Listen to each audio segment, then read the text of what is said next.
Hello दोस्तों, मैं पवन मिश्रा स्वागत करता हूं आप सभी का एग्जा स्टडी 92 पे। आपको बस थोड़ी देर देना है हमारा साथ, गारंटी है पूरा यूपीजी के हो जाएगा आपको याद।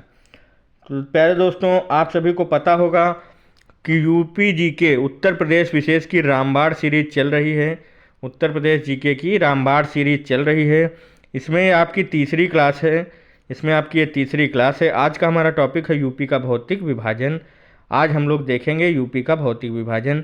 ये क्लास आपके जो यूपी ट्रिपल एस सी के सभी एग्ज़ाम्स के लिए बहुत ही महत्वपूर्ण है। ये क्लास आपका चाहे यूपी पी हो, यूपी एसआई हो या जूनियर असिस्टेंट की तीन तीन भर्तियां हैं इस समय चल रही, जिसमें से आपका जूनियर असिस्टेंट 5512 का एग्ज़ाम होना है। जूनियर असिस्टेंट 2702 का फॉर्म भरे जा रहे हैं, उसका भी एग्ज़ाम थोड़े दिन बाद होगा। फॉरेस्ट गार्ड 709 का एग्ज़ाम होना है। और जो है आपका 2025 में पेट है, वीपीओ वीडियो है, लेखपाल है। सभी एग्ज़ाम के लिए ये जो है क्लास आपकी बहुत ही महत्वपूर्ण रहने वाली है। हर एग्ज़ाम में एक दो प्रश्न यहाँ से बनते हैं। क्लास को लाइक कर दीजिए, शेयर कर दीजिए दोस्तों, और चलते हैं सीधे अपने टॉपिक पे, यूपी का भौतिक विभाजन।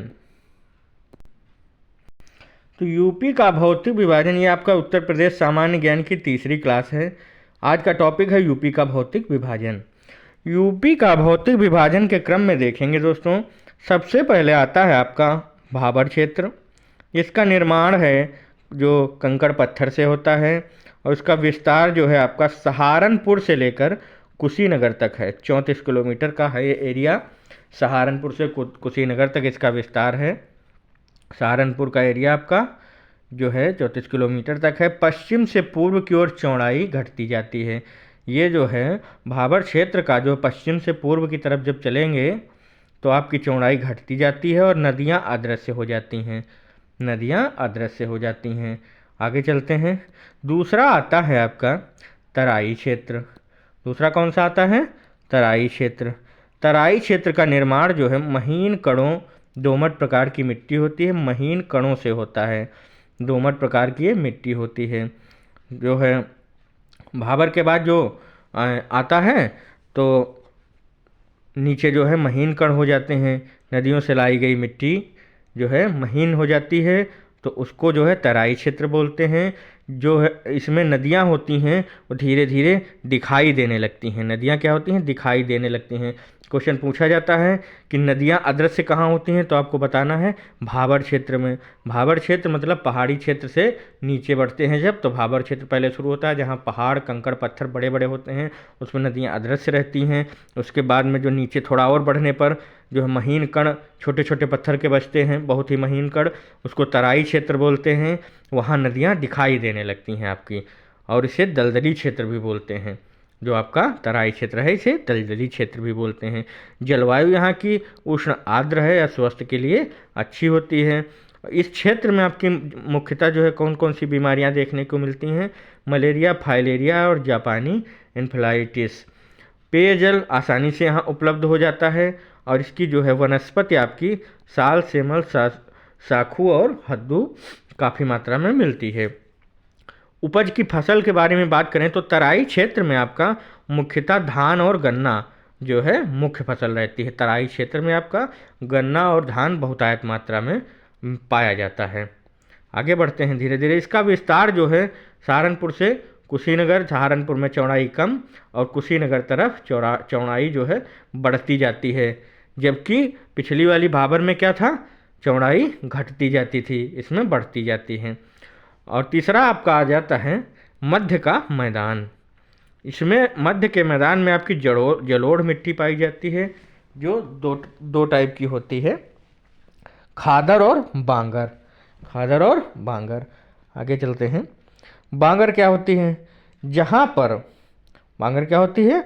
जहाँ पर बाढ़ का पानी नहीं पहुँचता है वह क्षेत्र बांगर कहलाता है।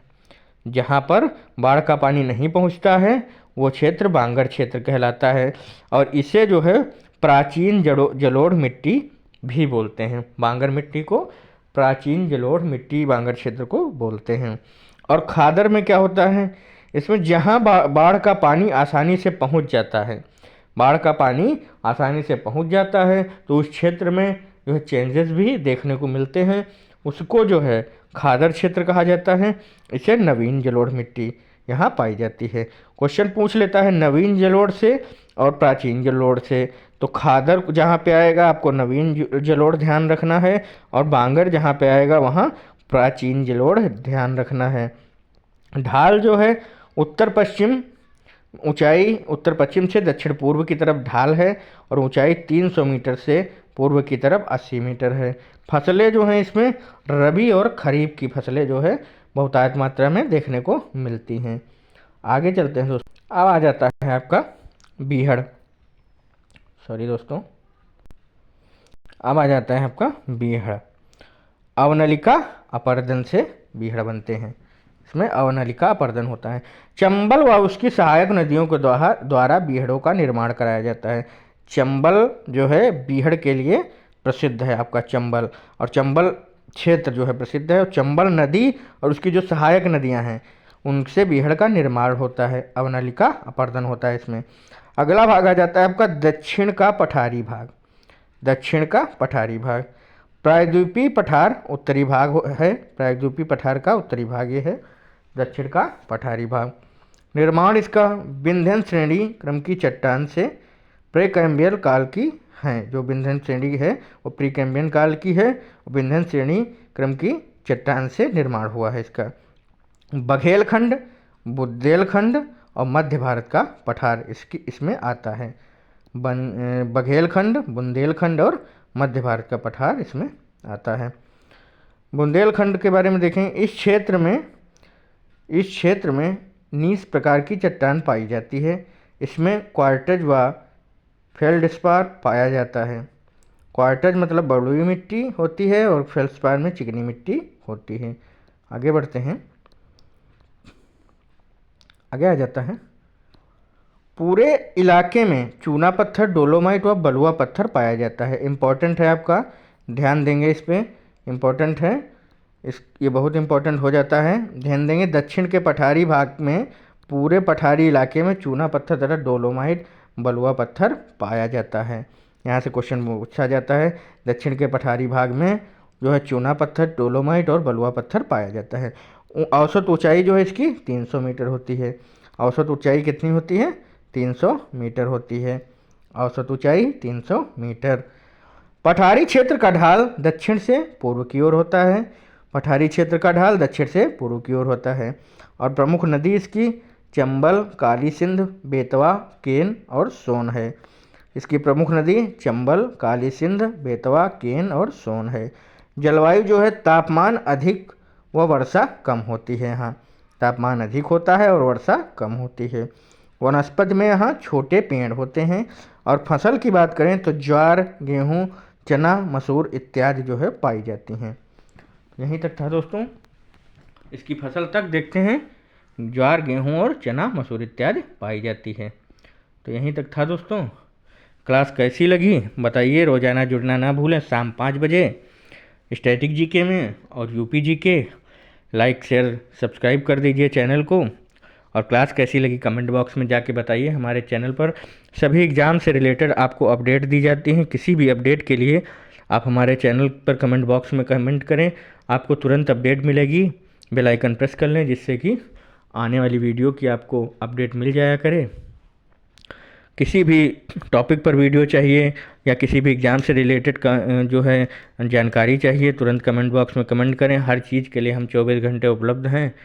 और जो है क्लास को शेयर ज़रूर कर दिया करें, क्लास को लाइक ज़रूर कर दिया करें। लाइक करने से हमारा हौसला बना रहता है, हमें और अच्छे वीडियो लाने का मन करता है। तो क्लास को शेयर और लाइक ज़रूर कर दें। ऐसे ही छोटे छोटे वीडियोस से हम थोड़ा थोड़ा करके पूरा यूपी जीके और स्टैटिक जीके कवर करते रहेंगे। अगली क्लास यूपी की मिट्टी, जलवायु और ऐसे करके धीरे धीरे कवर करते रहेंगे। धन्यवाद। चैनल को फिर से बता रहे हैं सब्सक्राइब जरूर कर लें, क्लास को लाइक शेयर जरूर कर दें। धन्यवाद। एग्जाम स्टडी 92 रखे आपको एक कदम आगे।